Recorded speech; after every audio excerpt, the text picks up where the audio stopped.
বিভিন্ন পাবলিকে এই পিএম কিষাণের মাধ্যমে প্রধানমন্ত্রীর যে পিএম কিষাণের যে টাকাগুলো ঢুকে, এটা অনেকেই কেওয়াইসি করছে না।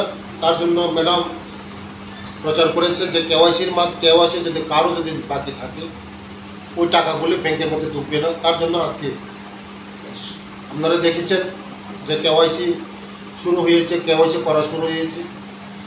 আজকে আমাদের মোদিজির যে কিষাণের জন্য, যারা কৃষকের জন্য যে এই ৬,০০০ টাকা দেওয়া হয় বছরের মধ্যে, ওটার মাধ্যমে কৃষকরা স্বাবলম্বন হয়, উপকার হয়।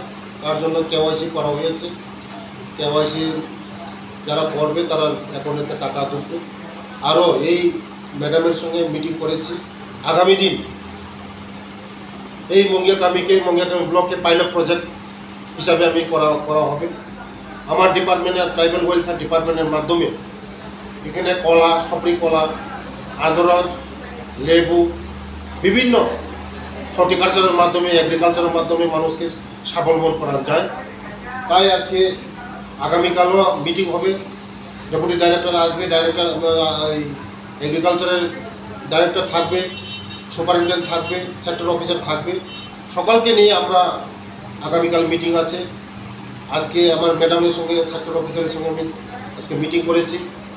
আগামী দিন আমরা যারা বেনিফিশিয়ারি তাদের সঙ্গে আমরা ওয়ার্কশপ করব, বাগানকে কীভাবে সাকসেস করা যায়।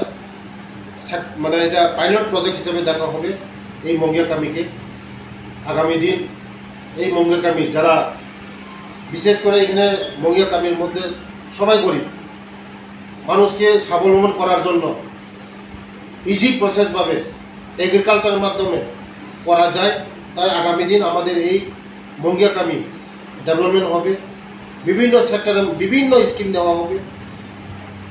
এই কাঁঠাল প্রজেক্ট, লেবু, আনারস, কলা, বিভিন্ন প্রজেক্ট এখানে পাইলট প্রজেক্ট করা হবে। তার জন্য আজকে আমি তাদের সঙ্গে দেখা করতে এসেছি। এছাড়াও অফিসের কন্ডিশন কেমন রয়েছে? অফিসের কন্ডিশন এটা অনেক দিনের, যে আগে যে সরকার ছিল এটা খেয়াল করতো না এই অফিসটাকে। আমি আজকে এসেছি, দেখেছি অফিসটা খুবই কন্ডিশন খারাপ।